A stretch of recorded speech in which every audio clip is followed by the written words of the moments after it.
Sir sir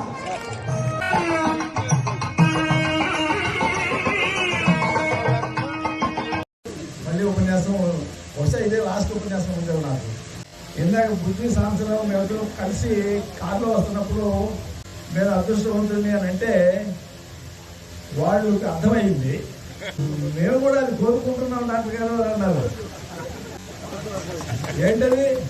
ఎలక్షన్లో నిలబడి 30 కోట్లు 20 కోట్లు ఖర్చు పెట్టుకుని జనాలతో మళ్ళీ గెలిచిన తర్వాత చిక్కులు తింటాం.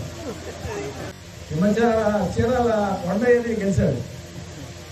కొండయ్య గెలిచిన తర్వాత అక్కడ ఓటర్లో ఎవరో చనిపోయారు సముద్ర స్నానానికి వెళ్ళి. ఆయన ఆ రిసార్ట్స్ వాళ్ళందరినీ పిలిచి గజీతగాళ్ళు ఉంటే ఇటువంటి ప్రమాదం వచ్చినప్పుడు వాళ్ళు వెళ్ళి దూకుతారు, అటువంటి వాళ్ళకి ఏదైనా మనం సహాయం చేయడానికి వాళ్ళకి జీతాలు ఇవ్వడానికి అని రిసార్ట్ వాళ్ళని కాస్త కలెక్షన్ చేద్దామని చెప్పి పిలిచాడు. ఆయన మంచి ఉద్దేశంతో చెప్తే ఈ కొండకి వచ్చాడు, కొండకి వచ్చి రిసార్ట్స్ అంటారు కదా, అందరూ కూడా డబ్బులు తీసుకుంటున్నాడు అని మొదలుపెట్టారు. తర్వాత వరద బాధితులకి ఏదో కొద్దిగా కలెక్ట్ చేద్దామని చెప్పి ఆ వైశ్య కమ్యూనిటీ వాళ్ళందరినీ కూడా షాప్ కింద ఇస్తే అవి తీసుకెళ్ళి ముఖ్యమంత్రికి ఇద్దామని చెప్పి అని అడిగితే మళ్ళీ మొదలు ఈ కొండయ్య ఏం చేస్తున్నాడు, జేబులు నింపుకుంటున్నాడు, డబ్బులు తీసుకుని తిట్లు అప్పుడే. కాబట్టి అదృష్టవంతుడిని ఎందుకు ఈ జంజాల నుంచి బయటకు వచ్చాను. ఏది 20-30 కోట్లు ఖర్చు పెట్టుకున్న తర్వాత ఎలక్ట్ అయిన తర్వాత ఈ బాధలన్నీ భరించలేక నేను సంతోషంగా ఉన్నాను, నేను అదృష్టవంతుడిని అని చెప్పి మాట చెబుతా ఉన్నాను.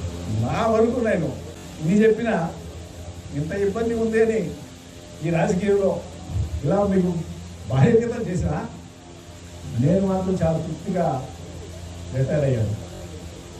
ఎందుకు తెలుసా, నేను 85లో నేను మొదట గెలిచినప్పుడే ఈ నియోజకవర్గంలో ఒకే ఒకసారి 60 గ్రామాలకి ఇటువంటి నీటి వసతులు కల్పించాను.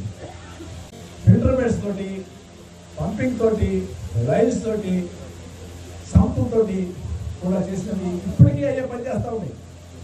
వేస్ట్గా ఉన్నటువంటి వాటిని ఈ భూముల్లోకి మళ్ళించి సాగులో తీసుకొచ్చి అనేక కుటుంబాన్ని తగ్గించాం.